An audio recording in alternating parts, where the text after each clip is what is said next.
շատ գեղեցիկ CV ունեմ ինքնակենսագրություն, որոշեցի ուղարկեմ, մտա այն կայքերը, որոնք առաջարկում են աշխատանք, գտա համապատասխան, այն ինչ որ ես կուզենայի աշխատել կամ հարմար էր իմ եւ մասնագիտությանը եւ անցած ճանապարհին եւ ուղարկեցի մի 10 հասցեով գրասենյակի վարիչ, չգիտեմ, նաեւ PR պատասխանատու եւ այլն, ասի միջև աշխատանքից ավարտը հասկանամ։ Ես ասի մի հատ սոցիալական փորձ անեմ։ Ես շատ լավ կենսագրություն ունեմ, հա, եւ շարադրված վերապատրաստումներ եմ անցել Արգենտինայից սկսած մինչև Հնդկաստան, Չինաստան, Եվրոպայի մասին չեմ խոսում, գիտեք, ես PR մասնագետ եմ, կառավարման ակադեմիան ավարտած, լեզուների եմ տիրապետում եւ այլն։ Ոչ մի տեղից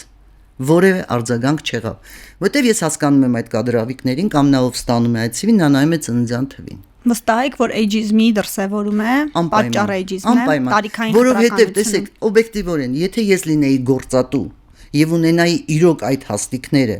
եւ ինձ ուղարկվեր շատ գեղեցիկ էլ նկարով էլ ասեմ, մի քիչ ավելի երիտասարդ նկարով, ուղարկվեր այդպիսի ինքնակենսագրություն, ես նայ տեսնեի, այս մարդը ինչ ճանապարհ անցել, ես ինչքան բաներ գիտի, հա, մի քիչ էլ հետաքրքրվեի, տեսնեի, ով է, ինչա, եթե լավ, ասում եմ, խելացի գործարար լինի, որ ունի մեծ կոլեկտիվ, որին դժվարանում է ղեկավարել, աշխատեցնել, հա, նաև այդ առումով ես կարող եմ դա անել, բայց ցավոք եւ դրա համար որոշեցի, ուրեմն իմ երկրորդ շնչառությունը ես սկսում եմ միգուցե նաև կորցրածս, հա, ես իմ երեխաների հետ այդքան շատ չեմ շփվել, հիմա երեխաներ, ընկերուհիներ, մենք շատ լավ 5 ընկերուհի, որոնք իդեպ իմ տղայի առաջի դասարանի ծնողներ են։ Ինչ հետաքրքիր 93 թվականից մենք 5 ընկերուհիներով եւ այսօր էլ Հայաստանի տարբեր վայրեր, մեքենան կա, ցանկությունը կա եւ ուզում եմ ասել, իմ երկրորդ շնչառությունը, եթե հա, իմի բերեմ, դա իմ ընտանիքն է, իմ ընկերուհիներն են, իմ հարազատներն են եւ իմ ազատությունն է։ Վայելել այն, ապրել կյանքը, այսօր անելու այն, ինչ ուզում եմ։ Միակ պրոբլեմը, որը ունեն բոլոր այն մարդիկ, որոնք աշխատել են եւ մի օր դարձել են կենսաթոշակառու։ Փող չունեն, տիկին Ասմիկ։ Այդ ես ուզում եմ դրա մասին խոսել։ Չեմ ուզում եթե մեր պետությունը չէ, էս է հնարավորությունը, էս են անում։ Ուղղակի սովոր է մարդը ծախսերի առումով։ Այո, եւ գալիս է մի օր, օրինակ իմ պարագայում դա կլիներ մոտավորապես 1/10-ն է այսօր իմ, 1/10 չասեմ, 1/5-ը այն ինչ որ ես ստանում էի, որպես աշխատում էի, պլյուս կենսաթոշակ։ Հիմա միայն կենսաթոշակ։ Եվ ես իրոք ուզում եմ առիթը օգտագործել, ես այնքան շնորհակալ եմ իմ երեխաներին, որոնք նաև ինձ իմ ընտրությունը երկրորդ շնչառության այդ իմ նշած ընտրությունը նաև իմ միայն իմ երեխաների, որտեվ եթե իրենց շատ նրբանկատ ֆինանսական օգնությունը չլներ, նրբանկատ։ Ես երևի թե այս երկրորդ շնչառությունը չընտրեի, էլի ընտրեի աշխատանք, այո։ Եվ ուզում եմ, գիտեք, ուզում եմ բոլոր այն երեխաներին, որոնց ծնողները արդեն անցել են միայն կենսաթոշակի հույսին, եւ որոնք օգնում են, բան չունեմ ասել, բայց նրբանկատ անեն, ինչպես իմ երեխաները։ Դա շատ կարևոր է մեզ համար, մարդիկ, որոնք սովորել են ամբողջ կյանքում աշխատել, ապահովել, որոնք երբևէ չեն սպասել, որ ինչ-որ մեկը պիտի իրենց պահի եւ մի օրում հայտնվում են այդ վիճակում ուզեն թե չուզեն։ Ցավոտ թեմա է եւ շատ շնորհակալ եմ, որ այս ամենի մասին ասացիք, որ մենք էլ մեր ծնողներին երկրորդ շնչառությունը պատվով ապահովենք այն նրբանկատորեն, որովհետեւ գուցե այո, ապահովում են, բայց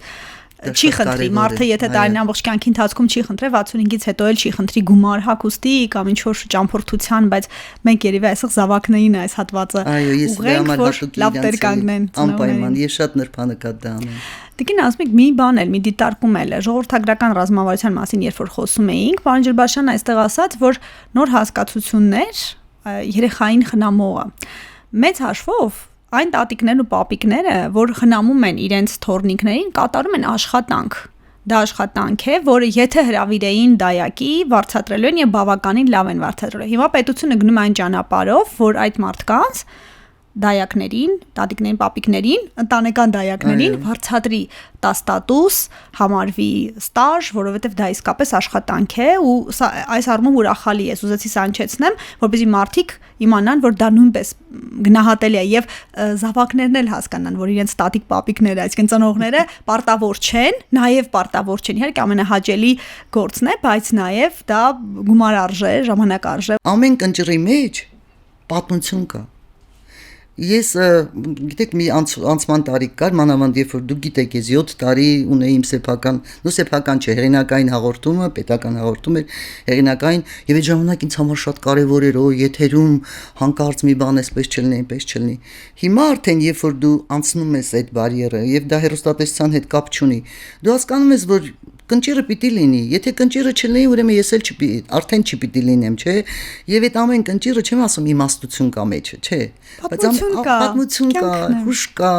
փորձ կա, բաներ կա, որ կնճիռը հենց այնպես չի լինում, ինձ թվում է։ Եթե մարդը բան չունի, ներսում եւ ասելիք չունի, չգիտեմ, կարող է եւ կնճիռ էլ չունենա։ Չէ, անգամ բոլոր դեպքերում կնճիռները գալիս են դուք տարիքը ոնց եք զգում եւ զգում եք արդյոք եւ եթե եղել է ձեր կյանքում երկրորդ շնչառություն վերցնելու ժամանակը դա երբ էր դեռ չի եկել դուք հիշում եք ինչ որ անկյունակարային շրջան երբ որ դուք փոխեցիք ձեր մտածելակերպը գուցե կենսակերպը կամ անցակ пассив հանգիստ ինչ որ միշտ երկրորդ շնչառություն մենք պայմանական բառակապակցություն ենք օգտագործում բայց գրեթե բոլոր հյուրերի մոտ կա այդ շրջանը եղել են հյուրեր որ ասել են ես դեռ առաջին շնչառության մեջ եմ հիմա ձեզ մոտ կա այդպեսի Ես միջև 2025 թվականի հունվարի 3-ը աշխատել եմ պետական համակարգում, զբաղեցրել եմ տարբեր պաշտոններ, միշտ եղել եմ 9-ից 6 կամ էդ էլ պայմանական էր 24-ը 7-ի վրա աշխատող։ Միշտ բոլոր պաշտոնները եղել եմ պատասխանատու, չեմ ասում շատ լարված, բայց ամեն դեպքում ես եղել եմ պետական աշխատող, քաղծառայող, որը իր հետ բերում է եւ պարտավորություններ եւ կենսակերպ դժվարություններ հաղթահարել գիտեք ինչ է նշանակում 13 տարի աշխատել հանրապետության բոլոր լրագրողների հետ սոցիալական ոլորտ լուսաբանող մենք այդ ժամանակվանից մենք ծանոթ ենք եւ երբ դեռ պիտի գար այդ պահը ես արդեն գիտեի քաղծառայության օրենք է 65-ում մարդիկ որոշ դուրս են գալի ինձ մի տարի էլ պահեցին այսինքն այնքան ինչքան օրենքը թույլ էր տալի 66-ում վերջ դու արդեն քաղծառայող չես կարող լինել եւ քեզ ինչ շատ սիրուն շատ գեղեցիկ ճանապարհեց իմ կոլեկտիվը միասնական սոցիալական ծառայությունում չտեսնված ճանապարհեցին սեղանով չգիտեմ նվերներով ծաղիկներով ես շատ շոյված հեռացա բայց այստեղ կար մի պահ այդ շնչառության պահը ես կամ պիտի շարունակեի եւ կարող էի էլի աշխատել կային առաջարկներ կամ պիտի ապրեի այն կյանքով ինչ որ հիմա եմ ապրում նախ առաջարկները եղածները այնպիսին էին որոնք զիջում էին եւ պատասխանատվությամբ եւ այն ինչին ես սովորեմ արժանապատիվ աշխատանքին երկրորդն էլ այստեղ մի քիչ դեր խաղացային որ ես նաեւ տատիկ եմ ես նաեւ մայր եմ ես ունեմ հրաշալի տղա եւ աղջիկ ունեմ հրաշալի 5 թորնիկներ 6-րդը պիտի ծնվի սեպտեմբերին եւ քանի որ ես նաեւ վարորդ եմ, քանի որ ես նաև լեզուների եմ տիրապետում, քանի որ ես նաև դպրոցում լավ եմ սովորել եւ կարողանում եմ այսօր իմ թորնիկներին եւ դասապատրաստման օգնել, եւ նրանց դպրոց տանելը բացառապես իմ իրավունքն է առավոտյան ժամը 7-ին արթնանալ եւ տանել շատ լավ դպրոց։ Մի խոսքով գտա որ դեռ հանգստանամ, հետո կտեսնենք։